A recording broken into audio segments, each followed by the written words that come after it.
Hello, everyone. Our research today is titled Social Justice in North American Dress and Textile Museums and Collections, Critically Analyzing Oppression and Empowerment in Public-Facing Online Content. Scholars on this paper include myself, Kelly Reddy-Best, Ginger Stanciel, Joshua Simon, Jennifer Farley Gordon, and Kyra Streck from Iowa State University, in addition to our colleagues at Cornell University, Denise Green and Dyese Matthews. The motivation for this research project began in the summer of 2020 when Jennifer Gordon and myself took over leadership at Iowa State University's Textiles and Clothing Museum. At that time, we sought to rewrite the TCM's mission with a social justice lens, which then prompted our interest in this study. On May 25th, 2020, George Floyd, a 46-year-old unarmed Black man, was killed in Minnesota by a white police officer after Floyd was arrested for allegedly using counterfeit money. Floyd's death follows the killings of thousands of unarmed Black people by police, including Breonna Taylor, Trayvon Martin, and Sandra Bland. These injustices have sparked global protests and activism to bring awareness to the structural change needed to combat police brutality. In the days and months following Floyd's death, a surge of museums made pledges to initiate changes within their walls. However, most museums are colonial institutions with fraught histories, evidenced by a range of oppressive practices. The purpose of our research was to examine how dress and textile collections or museums have explicitly and implicitly conveyed solidarity with social justice efforts and made equity, inclusion, and anti-discrimination part of their guiding principles, in addition to analysis of how these principles may have materialized in one area of their public-facing online content. Our goal is that this research lays the groundwork for future critical analyses of the numerous facets of dress and textile museums and collection practices, and to offer guidance on how to center equity, inclusion, and anti-discrimination. Social justice is a complex concept with different interpretations and numerous philosophical underpinnings. When a society is just, equitable distribution of opportunities, wealth, and privilege is possible for all. Within North America, numerous communities have historically experienced oppression due to unchecked capitalism and the privileging of dominant groups. For example, people of color, indigenous communities, the queer and trans communities, people with disabilities, undocumented people, women, people living in poverty or with a lower socioeconomic status, fat people, oppressed religious groups, and or immigrants have experienced significant marginalization due to their social identities within capitalist economic systems. Using a Marxist social justice lens to critique organizational structures and uplift marginalized voices, we will bring attention to power, privilege, and oppression. Many institutions are dedicated to narratives addressing injustices, yet in 2017, Orloff argued that museums should not redirect their missions to serve as social justice agencies because the staff are unprepared for it. Others want their institutions to be change agents. This desire is evident in the recent social media campaign, hashtag museums are not neutral, which activists developed to expose the myth of museum neutrality and demand equity-based transformation. Some dress and textile museums have also taken action on social justice initiatives throughout institutional practices. Within exhibition content, dress museum curators acted as change agents by challenging hegemonic ideologies and narratives. Some exhibitions with this type of content have been compiled onto the Fashion and Race database curated by scholar Kimberly Jenkins. In our research, we used content analysis to analyze three areas: mission statements, diversity statements, and exhibition titles and descriptions. We analyzed 134 dress and textile museums or collections in North America listed on the Costume Society of America's collection list. Of the 134 museums or collections listed, 130 had online content. According to the American Alliance of Museums, the mission statement is the beating heart of a museum and drives everything the museum does. Then the governing authority sets the museum's strategic direction through the mission, which impacts the policies and plans influencing staff actions and behaviors. The museum and collection mission statements were available on or via institutions' websites or social media platforms. If a collection did not have its own mission, then we used the mission of the unit, department, or institution in which it was housed. We then identified emergent themes in the mission statements using the constant comparative method following open, axial, and selective coding. In some instances, museums or collections also develop diversity statements to communicate their commitment to equity. We examined if the museum or collection had diversity statements on their websites. If they did not have their own diversity statement, then, if available, we used the statement of the unit, department, or institution in which it was housed. Many institutions released diversity statements on social media in response to George Floyd's death on May 25, 2020, and the corresponding protests that followed. Therefore, we also analyzed if they released a statement after May 25, 2020 on their Facebook or Instagram page, two of the most used social media platforms. Last, we analyzed exhibition titles and descriptions, as exhibitions arguably one of the major public-facing outputs that many, but not all, museums or collections consistently produce. Therefore, exhibitions offer some insight into how the collections or museums might materialize their social justice solidarity. Curators and/or the marketing teams put extensive time into naming the exhibition, as it can do much to determine how others perceive and remember an exhibition and how many people will attend. We analyzed exhibition titles and descriptions produced by the 134 institutions, only including exhibitions where it was evident that at least 50% of the objects comprised clothing, textiles, and/or accessories. Because there was a surge in activism and a heightened attention to social justice in 2013 with the start of the Black Lives Matter movement, we reviewed all curated exhibitions from a collection between 2013 up to and including upcoming exhibitions. When analyzing the 125 available mission statements of the 130 collections or museums, we identified 5 themes. In the first theme, 70% of the institutions had a commitment to preserving knowledge. We found institutions did this through artifacts, the built environment, natural resources, or stories. Of note is that in all of these mission examples about preserving knowledge, the institutions did not acknowledge their settler colonial histories of occupying indigenous land, hence erasing any efforts to counter settler colonialism in their guiding principles. 80% of the institutions also highlighted their commitment to education related to specific topics, types of education, and their target audience members they were committed to educating. Similar to the previous theme, in these examples about commitments to education, the institutions did not explicitly recognize their settler colonial histories in regard to the topics they prioritize, erasing counter-settler colonial action. Some institutions highlighted a topical emphasis such as gender, business, ethnicity, religion, and the human experience, designers, genealogy, technology, folk artists, and/or specific marginalized communities. For example, the Yale University Art Gallery's mission stated, thematic cases explore how issues of commerce, gender, religion, and ethnicity are integrated into the American experience. The Yale statement highlights these foci from the American experience, yet again, their framing lacks explicit settler colonial acknowledgement.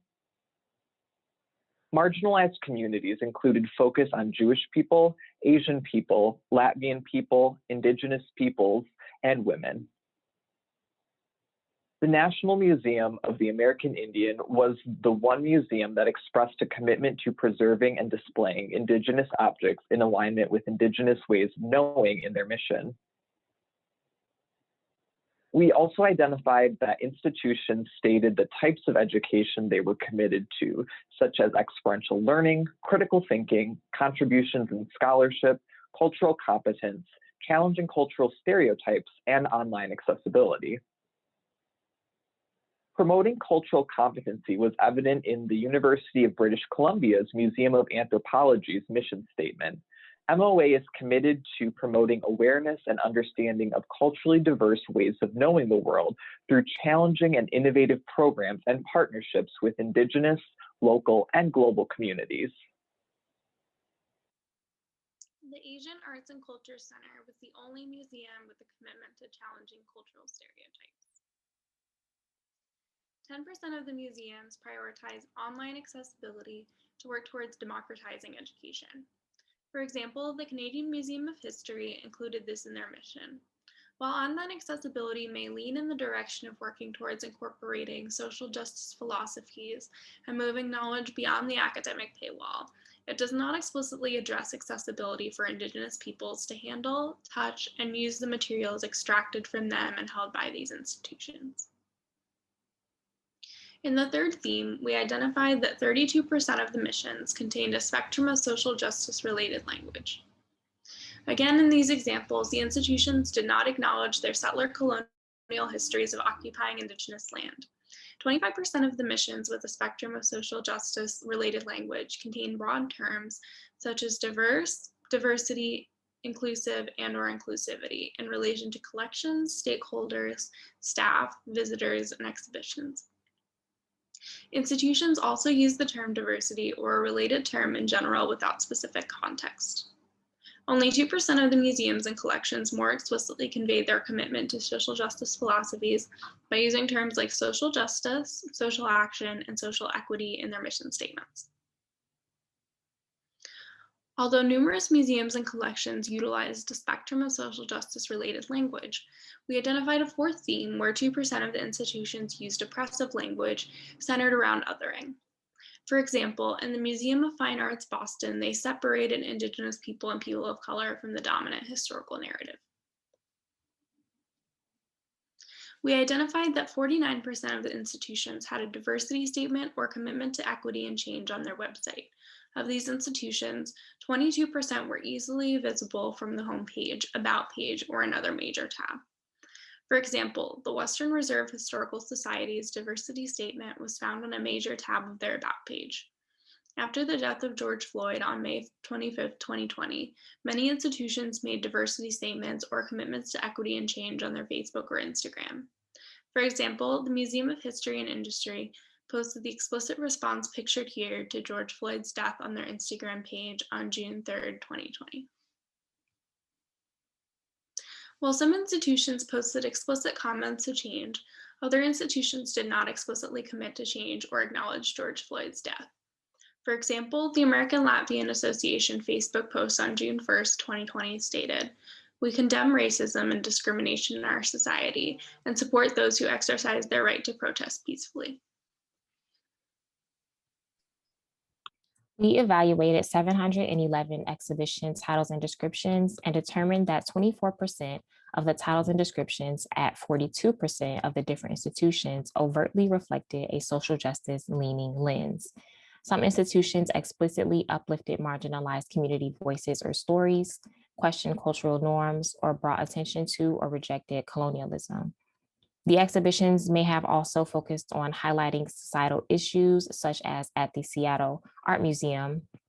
They had an exhibition titled Project 42 Molly Vaughn, which addressed the pattern of violence against transgender people in the United States, providing both a form of memorialization and an entry point for engagement and discussion. We also examined the time period of the exhibitions with a social justice leaning lens based upon their opening year. Some exhibitions opened in 2012 and ran through 2013 and were therefore included. There was a general increase from 2013 and then a significant drop off in 2020, most likely due to the pandemic. Our research also showed that nearly a quarter of institutions with social justice language in their mission had not followed through on inclusive practices by creating exhibitions that highlighted marginalized groups or inequalities in the fashion system. Therefore, we argue that these institutions were engaging in somewhat performative behaviors in this area. Yet we recognize that these philosophies may materialize in other areas such as social media or exhibition labels. Some scholars have argued that museums should remain impartial on social justice and that museums are ill-equipped to change mission statements in favor of these ideas due to the other museum-related responsibilities and a lack of training. This argument perpetuates silently upholding white supremacy and other forms of discrimination through complacency in structures of inequality. We found that about half of the museums or collections have adopted this stance within their mission statements by omitting expressions of social justice and equity.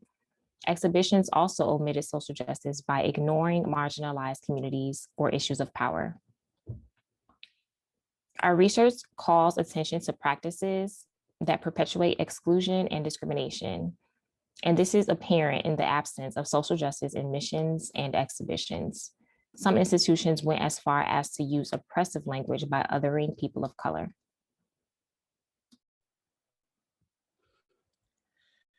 Our research shows that most of the dress and textile museums or collections did create statements of solidarity against racism through social media. However, time will tell what actionable steps are made with future exhibition planning, acquisitions, deaccessions, and hiring practices.